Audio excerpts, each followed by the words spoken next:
everybody wants a happy ending. Not many true stories are a happy ending. What is that connection that flips somebody into a monster? I've got a dream. You never know what the ending's gonna be. I didn't know how this would end. I've got a dream. You don't want to believe it, but the truth, it's unreal. Shocking. I've got a dream. You got to get the whole story. I've got a dream. There are many sides to it. I've got a dream. How much more could happen in one family? I've got a dream. Hi there. Hey, good morning, Jessica. Jeff in Las Vegas. How are you? I'm good. How are you? I'm doing great. Thanks for joining me today, talking about Captive Audience, a powerful documentary. So congratulations. Thank you so much. You know, all these years later, the impact of that story, I remember it vividly, but there was more to tell of the Stainer family saga, wasn't there? Yeah, absolutely. I mean, I think clearly this is a story that's gone on for decades, but it's a story that has kind of many different sides and many different perspectives, kind of all encapsulated into one. Yeah, because when I started the documentary, I thought, well, we're going to hear more about the same story. And then all of a sudden we get to hear what happened on the family side of what happened. I was like, I was not prepared for that. And as a filmmaker, how excited were you to finally hear something of this saga that the public hasn't heard before, their side?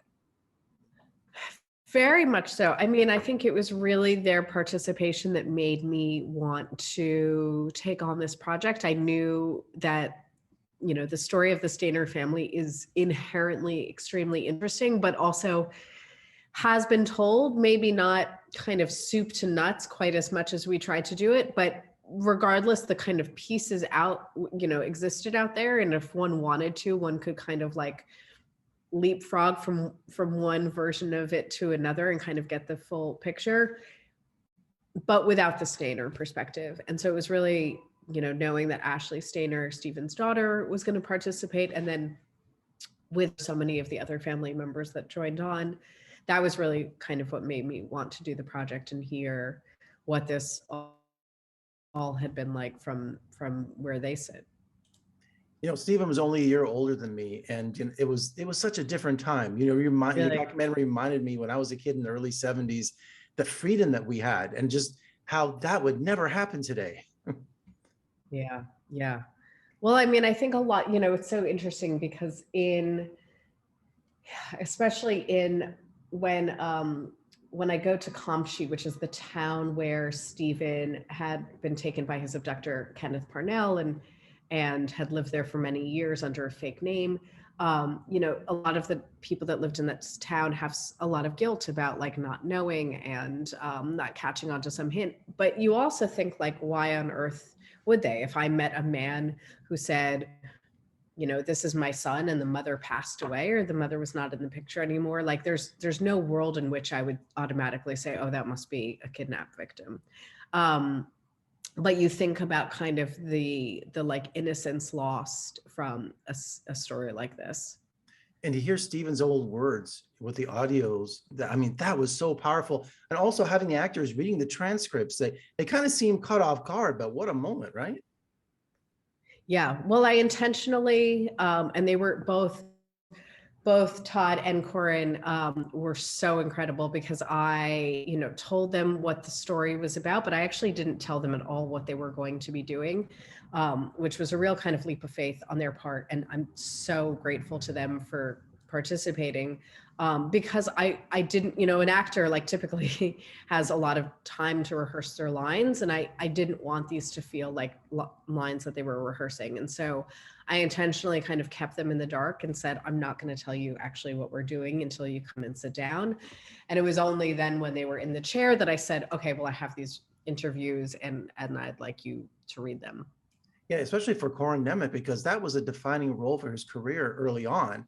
And so when you handed it to him, he seemed genuinely like, as an actor, like, wow, to have this resource to hear in his own words, I thought that was such a great moment. So also, I was really surprised at, I wonder what happened to Stephen, and I was watching, after I watched it, I kind of Googled it. I had no idea he was killed in a motorcycle accident. I'm just very shortly after all of this happened. I mean, how tragic. Yeah. Well, one of these, parts of the story that tragic is the exact right word. It's like he is a very working class person at that point. He has a little bit of money from the TV movie, and he uses that money to buy a motorcycle, and he crashes the night before the Emmys. So it feels like fate just kind of worked against him in so many ways that it's kind of unbelievable. And of course, Carrie Stainer and the Yosemite murders. I had no idea. I mean, this story just kept, like an onion, just kept peeling back more and Wow. more. And as a filmmaker, were you up against a lot of resistance in telling his side of the story in this documentary?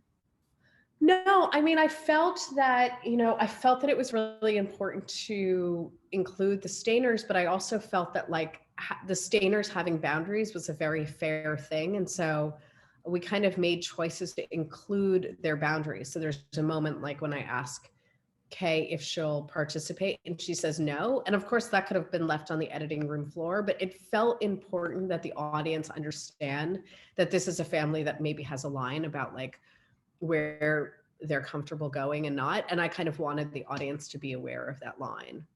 Yeah, absolutely. I mean, this family has been through hell and back, and I mean, it's traumatic. It very is. But what an engrossing and really incredible documentary. Thank you so much for joining me today, Jessica. And Of course. captive audience streaming on Hulu. I mean, I couldn't stop. It was just that, and just that incredible. So thank you so much for joining me, and best of luck with the documentary.